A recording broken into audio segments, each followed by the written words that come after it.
बिस्मिल्लाहिर्रहमानिर्रहीम अस्सलामु अलैकुम वरहमतुल्लाहि वबरकातुहू। उम्मीद है दोस्तों सब खैर और आफियत से होंगे।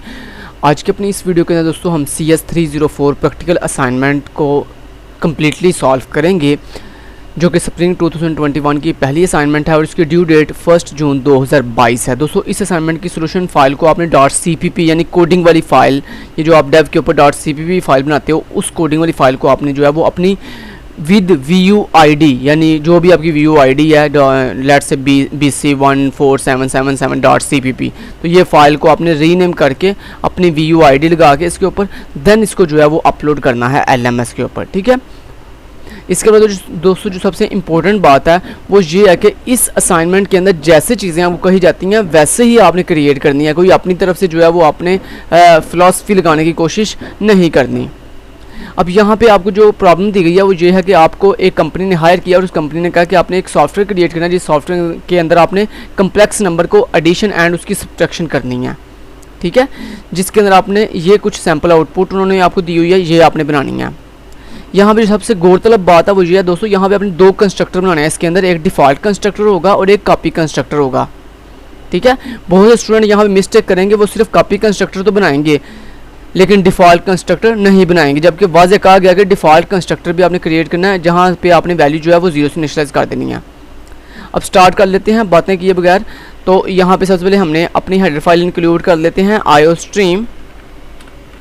दोस्तों स्टेप बाय स्टेप करवाऊँगा, इसको अच्छे से सीखिएगा। आपकी जो प्रिपरेशन है पेपर्स की वो भी साथ होती रहेगी।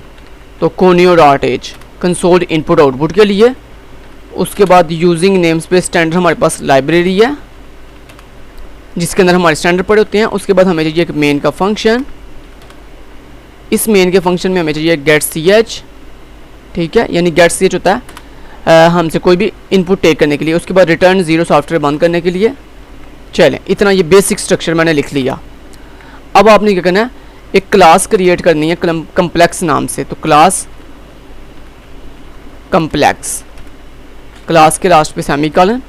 तो यहाँ पे देखें उन्होंने कहा था कम्प्लेक्स नाम की क्लास क्रिएट करनी, तो मैंने यहाँ पे कम्प्लेक्स नाम की क्लास क्रिएट कर लिया, ठीक है जी। नेक्स्ट चलते हैं जी। नेक्स्ट वो कहना है इसके अंदर आपने दो डाटा मेंबर्स बनाने हैं, एक रियल के नाम से एक इमेज के नाम से, ठीक है। आपने ये दो डाटा मेंबर्स बनाने हैं। To store the real and imaginary parts of the complex numbers implements the following task. अब इसके अंदर आपने क्या करना है, इसके अंदर आपने प्राइवेट एक्सेस स्पेसिफायर के अंदर जो है वो दो डाटा मेंबर्स बना लेना इंट टाइप के। सो इंट टाइप के साथ एक रियल और दूसरा कामा इमेजिनरी, ये बना लिए। उसके बाद अब आपने पब्लिक एक्सेस स्पेसिफायर के अंदर क्या करना है, एक सबसे पहले डिफ़ॉल्ट कंस्ट्रक्टर क्रिएट करना है। तो पहला आपका टास्क क्या है, create a default constructor data initialize the data members to 0, यानी अपने डाटा मेंबर्स की वैल्यू को 0 से इनिशियलाइज करने के लिए एक डिफ़ॉल्ट कंस्ट्रक्टर बनाए। तो यहाँ पे कम्प्लेक्स मैंने बना लिया एक डिफ़ॉल्ट कंस्ट्रक्टर, और इस डिफ़ॉल्ट कंस्ट्रक्टर के अंदर मैंने रियल की वैल्यू भी इक्वल कर दी 0 के, एंड जो मेरे पास इमेजिनरी था उसकी वैल्यू भी मैंने 0 के इक्वल कर ली। तो ये मैंने पहला टास्क कंप्लीट कर लिया डिफ़ॉल्ट कंस्ट्रक्टर वाला। उसके बाद दोस्तों देन वो कह रहे हैं क्या करना है आपने, देन आपने जो कहता a member function name get underscore data to get the data from user, यानी आपने डाटा गेट करने के लिए एक फंक्शन क्रिएट करना, वाइट गेट अंडरस्कोर डाटा, ठीक है जी। तो गेट डाटा का फंक्शन बना लिया मैंने। इस गेट डाटा के फंक्शन के अंदर आपने जो है वो अपना डाटा गेट करना है, समझ आ गई? ओके जी। अब आपने नेक्स्ट क्या करना है। नेक्स्ट दोस्तों अच्छी बात यह है जितने भी फंक्शन आप बना रहे हो इन तमाम फंक्शंस की आप डेफिनेशन जो है वो क्लास से बाहर जा कर लो। तो यहाँ पे सारे फंक्शन पहले क्रिएट कर लेते हैं, लेकिन उससे पहले हमें एक चाहिए कॉपी कंस्ट्रक्टर। तो कॉपी कंस्ट्रक्टर कैसे बनाते हैं उसके लिए हम लिखते हैं यहाँ पे कम्प्लेक्स, और मैंने लिख दिया एंड OBJ, ठीक है जी। और यहाँ पे आपने लिख दिया real equal to OBJ.real, and आपने लिख दिया जो मेरा इमेजिनरी है उसको इक्वल कर दो OBJ.imaginary। तो ये आपका कॉपी कंस्ट्रक्टर भी बन गया। चलें, आपने दो टास्क कर लिए। तीसरा टास्क गेट डाटा वाला, उसके बाद आपने करना है डिस्प्ले डाटा। तो यहाँ पे एक और बनाए फंक्शन डिस्प्ले अंडरस्कोर डाटा, इसको भी डिक्लेयर कर दिया मैंने। उसके बाद नेक्स्ट डिस्प्ले के बाद क्या करना है हमने, ऐड कम्प्लेक्स एंड सब कम्प्लेक्स। तो यहाँ पे ऐड अंडरस्कोर कम्प्लेक्स और उसके बाद वाइड सब अंडरस्कोर कम्प्लेक्स। चलें, तो ये 4 मेन हमारे मेंबर मेथड हैं जिनको मैंने जस्ट यहाँ पे डिक्लेयर कर दिया। अब इनको डिफाइन कहाँ जा करूँगा मैं, क्लास से बाहर। तो यहाँ मैं आ गया, सबसे पहले रिटर्न टाइप, उसके बाद क्लास का नाम, कम्प्लेक्स, आगे रेजोल्यूशन ऑपरेटर, उसके बाद मेरे फंक्शन का नाम जिसका नाम है गेट अंडरस्कोर डाटा। सो इस गेट डाटा के अंदर मुझे क्या करना है, यहाँ पे देख लेते हैं सैम्पल आउटपुट में क्या करना है। आपने कहना है एंटर कम्प्लेक्स नंबर और उसके अंदर रियल एंड इमेजिनरी ले लेना। तो यहाँ पे मैसेज दें पहले, ठीक है। तो मैसेज आपने दे दिया यहाँ पे \n के साथ और यहाँ पे कह दिया एंटर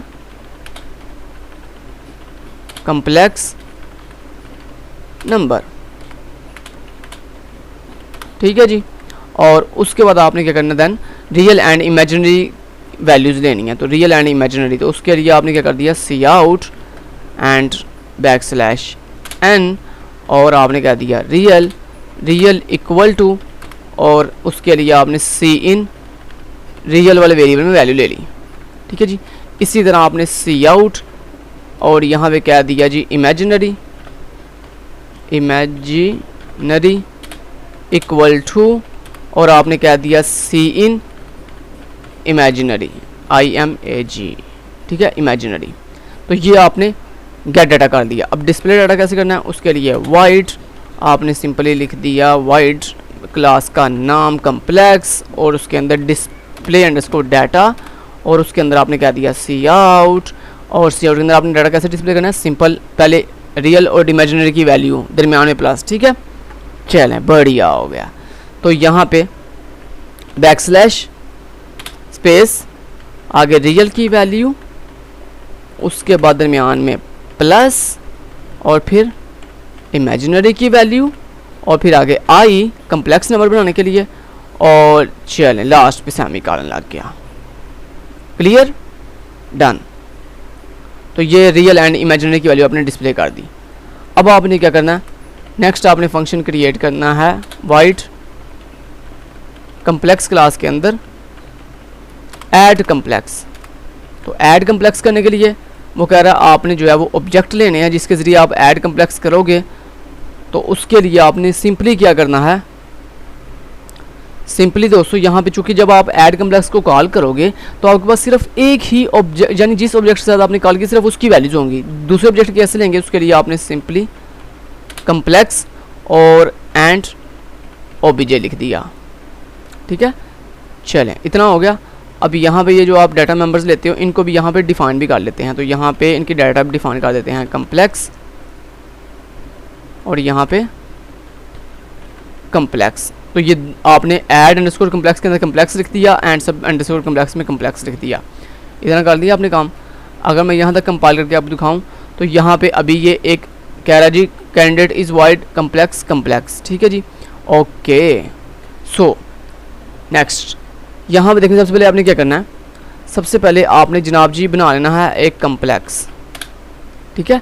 और कम्प्लेक्स के अंदर ये जो आपका ओबीजे के अंदर वैल्यूज आएगी इनको ऐड करने के लिए हमने एक नॉर्मल एक टेम्प वेरिएबल बना लेते हैं, टेम्प टेम्प, और हमने क्या दिया टेम्प डॉट रियल, और रियल के अंदर दोनों ऑब्जेक्ट्स की वैल्यू रियल यानी ऐड कर देते हैं। तो रियल प्लस और ओबीजे डॉट रियल, ठीक है। इसी तरह आपने इमेजिनरी के लिए करना, तो temp dot imaginary equal to imaginary plus OBJ dot imaginary, ठीक है। इतना कर लिया, दोनों को ऐड कर लिया। करने के बाद addition of complex number is, तो यहाँ पे सी आउट कर दिया, सॉरी, अच्छा जी, आपने लिख दिया addition of complex number is, और उसके बाद सी आउट, और सी आउट के अंदर आपने क्या कर दिया, अपनी वैल्यूज डिस्प्ले कर दी, ठीक है। यानी रियल एंड इमेजिनरी की जो आपने अभी अभी ऐड किया वो आपने डिस्प्ले कर दी। तो उसको डिस्प्ले करने के लिए आपने सिंपली क्या दिया टेम्प डॉट रियल, और उसके आगे प्लस क्योंकि यहाँ पे प्लस है तो प्लस करेंगे, माइनस है तो माइनस, ठीक है। माइनस किया होगा तो आना प्लस ही, क्योंकि कम्प्लेक्स नंबर के दरमियान आता प्लस ही है, ठीक है। तो temp dot real and plus, उसके बाद आपने लिख दिया टेम्प डॉट इमेजिनरी और उसके आगे आई लगा दिया, ठीक है। चलें, ये होगा इतना। उसके बाद इसी को डुप्लीकेट कर दिया मैंने, इसी को मैंने डुप्लीकेट कर दिया और इसी डुप्लीकेट के अंदर मैंने सिंपली जो है इन्हीं को सिर्फ माइनस माइनस कर दिया, इसको भी माइनस कर दिया और इमेजिनरी को माइनस करके यहाँ पे आंसर आ गया हमारे पास। क्या बोला यहाँ पे मैसेज क्या देना जी, subtraction of complex number, subtraction यहाँ पे रहेगा subtraction of complex number is, ठीक है। चलें, ये हो गया हमारे पास। चलें, ये बढ़िया हो गया। तो यहाँ पे इसको एक दफ़ा कंपाइल करके देख लेते हैं। हमारे पास यहाँ पे ये कह रहा है जी बिल्कुल ठीक, ओके, कैंडिडेट इज़ 21 एंड ठीक है, वो हमने अभी ऑब्जेक्ट पास ना किया इसलिए। चलें, अब यहाँ पे देखें हमने क्या किया, सबसे पहले अपनी कम्प्लेक्स क्लास का एक ऑब्जेक्ट बना लेते हैं। तो कम्प्लेक्स ए नाम से मैंने ऑब्जेक्ट बना लिया, ठीक है। अब मैंने कहा ए डॉट, और ए डॉट के साथ मैंने क्या किया, मैंने कहा गेट डाटा, ठीक है, गेट डाटा कर लिया। अब मैंने उसके बाद क्या किया, कम्प्लेक्स बी, और बी के अंदर मैंने ए वेरिएबल को पास कर दिया, ए ऑब्जेक्ट को पास कर दिया, ठीक है। उसके बाद यहाँ तक करने के बाद हम क्या करते हैं जी, नेक्स्ट अब हमने डिस्प्ले को कॉल करना, लेकिन डिस्प्ले को कॉल करने से पहले आपने सी आउट करवा देना है, और सी आउट के अंदर आपने बैकस्लैश एन कर दिया, और उसके बाद आपने यहाँ पे क्या लिख दिया, फर्स्ट कम्प्लेक्स नंबर इज़, तो हमने लिख दिया फर्स्ट कम्प्लेक्स नंबर इज़, और उसके बाद आपने कहा ए डॉट डिस्प्ले डाटा, ठीक है। उसके बाद अगेन आपने इसी को डुप्लीकेट कर दिया और डुप्लीकेट करके यहाँ पे पेस्ट कर दिया, और यहाँ पे जस्ट लिख दिया second complex number is, second complex number is, और आगे लिख दिया B dot display underscore data, ठीक है। इतना कर दिया आपने। उसके बाद अब आपने क्या करना है, सम और सब्ट्रैक्ट को कॉल करना, तो उसके लिए आपने जस्ट कर दिया बी डॉट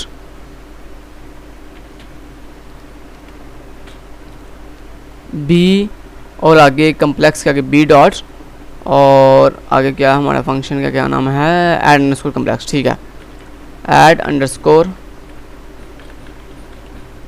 कम्प्लेक्स, ठीक है, जिसके अंदर मैंने ए पास कर दिया, और इसी तरह बी डॉट और सब अंडरस्कोर कम्प्लेक्स, जिसके अंदर मैंने ए पास कर दिया।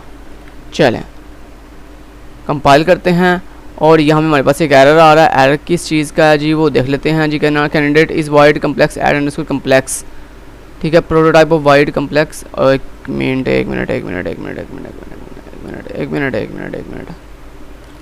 यहाँ से ये हटा ही देते हैं फ़िलहाल के लिए, और देखते हैं कि अब एरर आ रहा है कि नहीं। चलें, इतना कर दिया। अब दोबारा से कंपाइल करते हैं। ये अभी भी एरर दे रहा है हमें ऐड अंडरस्कोर कम्प्लेक्स के अंदर। ऐड अंडरस्कोर कम्प्लेक्स के अंदर क्या एरर है, कहता है prototype for wide complex does not match any class complex. एक मिनट, हमारा कम्प्लेक्स